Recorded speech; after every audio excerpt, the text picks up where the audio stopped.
Greetings, traveler. I am SnapJelly, and this is a nasal helmet. Yes, this is one of the first helmet designs ever, and it was used for quite a long time, and I want to talk about this. You see, the thing is, this helmet was used still after arguably better helmet designs were already invented and were also being used.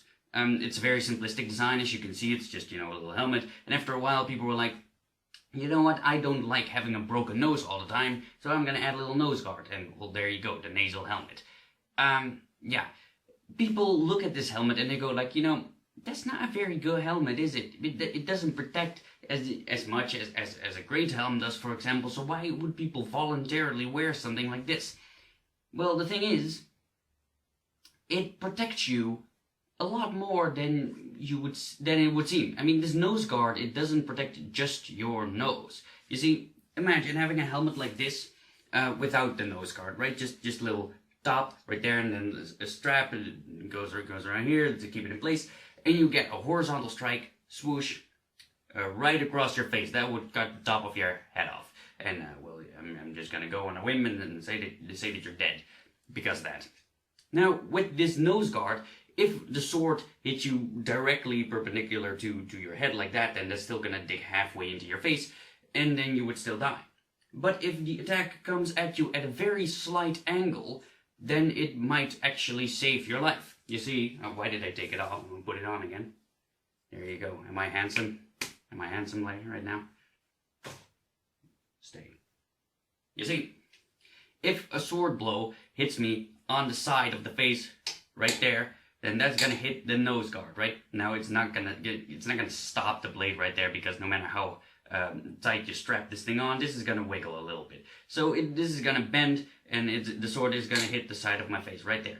But the nose guard will stop the sword's momentum. So the sword is, instead of chopping the top half of my head off, it is just gonna dig a little bit into my cheek, leave a cut, potentially break this bone right there, but I don't die. I still live. And that is just if you wear just the helmet, because you don't really wear just the helmet. Underneath this, I can't talk today.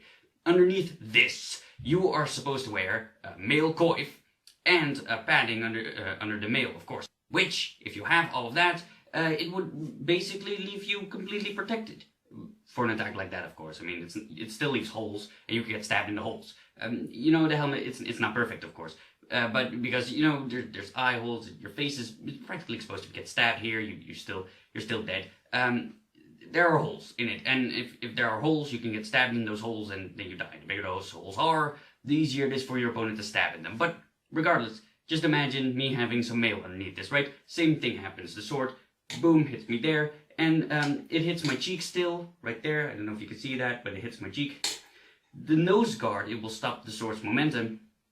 And over here, it's just going to hit the mail, and underneath the mail, there's going to be padding, so I'm practically safe. I'm going to get a little knock across the head, my helmet's going to twist a little bit maybe, and that's it. I'm still alive. So it protects me. Now, if I would have a helmet like this without the nose guard and have the mail underneath, then a blow like that, would probably not kill me, but it would still hit me a lot harder. Because the nose guard, if it hits the nose guard first, it stops the sword's momentum. So, yeah, this little piece, it protects you an awful lot. Now, if you get a heavy strike right in the middle of the face, oopsie-daisy, then that might still, break your nose. If you, especially, this one isn't for me, it fits me quite well, but it touches my nose. So if I get a blow to the nose right there, that's probably gonna break my nose. But in any case, I'm not dead. And keep in mind that warhammers and maces weren't really used at this time yet, because plate armor wasn't a thing yet. And that's why essentially these helmets were quite commonly used, all the way up until, off the top of my head, when I'm, let's say 14th century, maybe earlier, they got out of fashion, but they were used for hundreds and hundreds of years, and they were very, very popular, because they were simply very, very effective. They don't look like they are, they look very simplistic. Oh, they are very simplistic, but they are also incredibly effective in a life or death scenario. I don't recommend you use this for full contact sparring, even with the mail, because you're gonna get bruised. Well, you're not gonna die, because that's kind of the thing, in a battlefield you don't want to die, but getting bruised is not really a problem. But If you're just practicing it for fun, you know, getting like a hit in your face now, you get the point.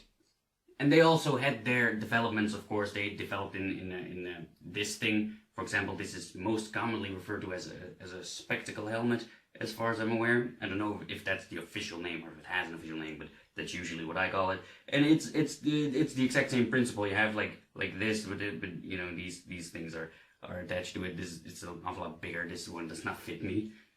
Right? Just look at it. It doesn't. It's not really my size. But still, it's essentially the same kind of helmet if we just put them together like this. Oopsie daisy. You can see it's the same. It's just this one has a little bit of added stuff next to the nose guard, and that's it. There's also some shit on the inside of it. Apparently, that's nasty. So that's about what I wanted to say about the thing in a nutshell. There's a lot more that I could talk about, but that would be for a separate video. So thank you for joining my quest, and I hope you'll join me in the next one. Bye, guys.